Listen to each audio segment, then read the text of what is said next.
Another tell-all book from a White House staffer has just hit the shelves, and it's getting a lot of buzz. It is called Team of Vipers, My 500 Extraordinary Days in the Trump White House, and it was penned by former aide Cliff Sims. While Sims was live on the air with CNN, the president, well, apparently didn't like what he was hearing, and he tweeted about the book. Here's the tweet. You'll be shocked to know that the president just tweeted about you while we've been doing this interview. Really? Yes. I'll read it to you right now. Okay, and good. to myself. Good. A low-level staffer that I hardly knew, named Cliff Sims, wrote yet another boring book based on made-up stories and fiction. He pretended to be an insider when, in fact, he was nothing more than a gopher. Nice. He signed a non-disclosure agreement. He is a mess. There it is.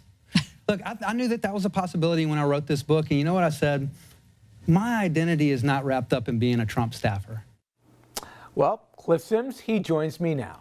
You know, one of the things that I think gets lost in this is the book is a largely sympathetic one to the president. It takes more aim at the people around him, and I was curious, how surprised were you that the president, among other things, said that you were a low-level staffer, he hardly knew you, pretended to be an insider, just a gopher, a mess?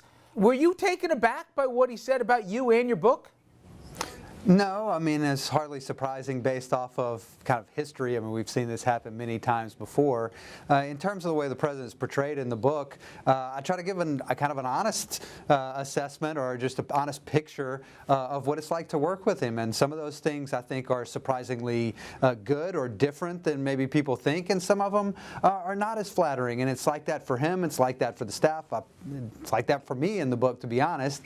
And so I guess I wasn't surprised by it because you've seen it happen so many times before. But on the other hand, I think it was mostly based off of the coverage of the book more than actually the book itself, because as you probably know, he's not going to read it. No, he won't. But Cliff, interesting, there was one of the exchanges that you documented in your book with the president and Paul Ryan and news in the last 24 hours.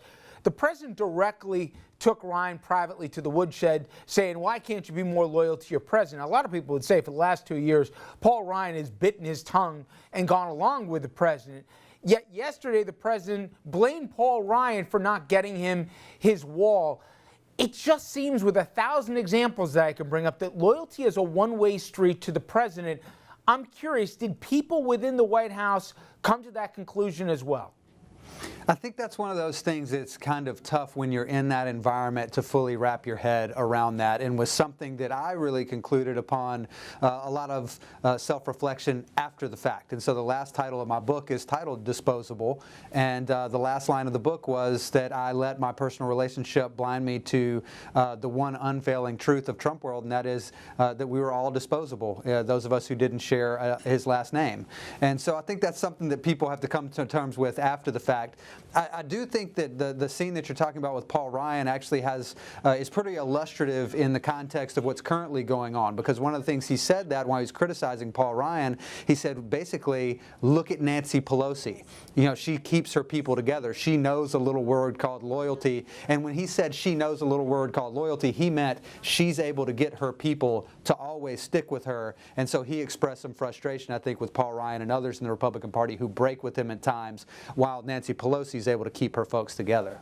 I'm sure Ryan and others would have said, hey, you sent Pence down to the Hill to have everybody sign off on a deal, and every Republican, every Democrat agreed to a continuing resolution. You listen to Ann Coulter on the radio, and all of a sudden you yank the deal. But nonetheless, I'm just curious, for the outside world, the question I often get is, you think the president's crazy or crazy like a fox? And for you guys, when you saw you saw Helsinki play out, where all of a sudden the president said the things that he said about Putin, even though his own intelligence told him everything to the contrary. You saw what he said about Charlottesville 24 hours after he said the opposite in a prepared statement. How many times were you guys just gobsmacked by what he said, or was that scripted when he seemed to be going against everything his own appointed people were trying to get him to do? Well, there's a lot there to unpack. I would say that it kind of cuts both ways, that there are times when, as you said, he's kind of crazy like a fox, where one of the scenes I have in the book is when he's talking about North Korea, when he says, you know, the famous fire and fury comment. And his take on that was, look, North Korea, we have wondered for years, is this guy an irrational actor? Are they crazy? What's the deal? And on the other side, America was always very predictable. Suddenly, Trump comes in, he inserts uncertainty into that equation, and suddenly North Korea is looking at him saying, we don't know what to make of this guy. Now they want to come to the table and start talking to him. And so that's an example where I think he may be a little crazy like a fox, as you put it. And other times, it is difficult to watch, or was difficult to watch sometimes when I was there, some of the historical norms be eroded in ways that it's really hard to give an explanation for. And some of those things I still wrestle with now, trying to make sense of them.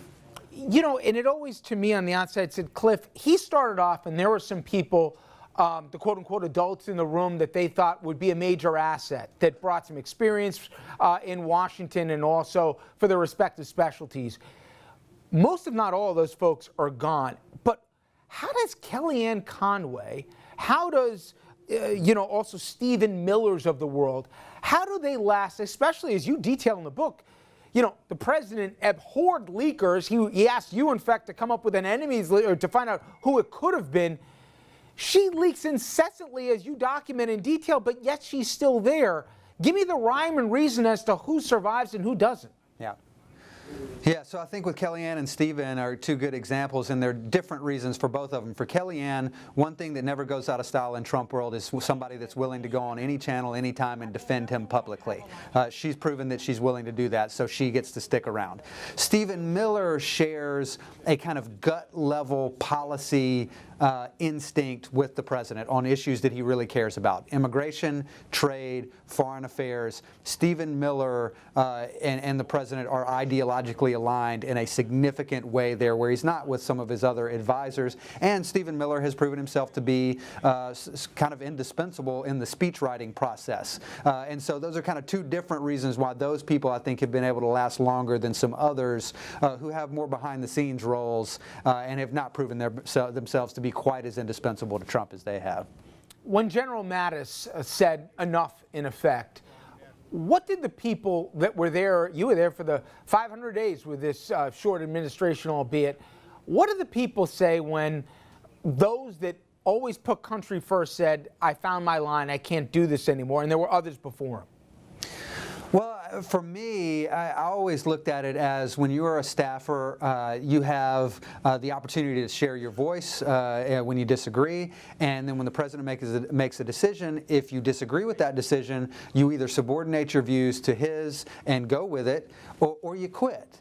And I think there can be honor in either of those two things. Really what more for me frustrated me were the people who wanted to be the resistance inside, who tried to slow walk the orders of the President of the United States or go another direction than what he was ordering. I don't think there's any honor in that. And so I think that, people like Jim Mattis have a lot of character, and I respect the way that he quit. That's my take on it. Some other people may feel differently about it, but that's the way I viewed it.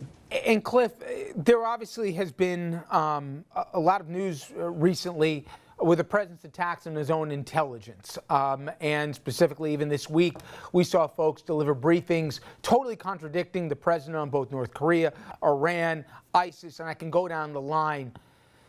Does the president, who famously talks about his gut and that's what drives it, the people closest to him, including yourself who wanted him to succeed, how concerning was it that he was making decisions not based off of intelligence and fact, but off of instinct and whatever personal baggage you brought to the conversation? Yeah, well, on the intelligence part of this in particular, I think you had a couple of things working there in the president psychologically. One was an inherent distrust of that entire community that came from what he felt like was unfair treatment during the campaign. He felt like that they were spying on him, or that they were, in cahoots to try to help Hillary Clinton get elected or whatever. So you kind of start from there, and then you go from that to this kind of gut level, as you said, policy instinct that he felt like the bipartisan consensus on the way that the U.S. has engaged specifically with hard power in places like Afghanistan and Syria and Iraq and others has just been wrong. And he thinks that they always get it, have always gotten it wrong on a lot of that stuff. And so he comes with these kind of preconceived biases inside of him. And to be honest, it is sometimes, I don't know how to feel about that when he continues to go with his gut in the face of overwhelming evidence to the contrary. I don't know what to make of that exactly, but I do think that that is something that is can be concerning and is worth bringing up for sure. Cliff, I appreciate the time. Thank you very much. Thanks for having me. And coming up next, we're going to be speaking with a congresswoman who is bringing an undocumented immigrant to the State of the Union, and that woman used to work at Trump's golf club in Bedminster, New Jersey. We're going to hear from both the lawmaker and her guest after the break.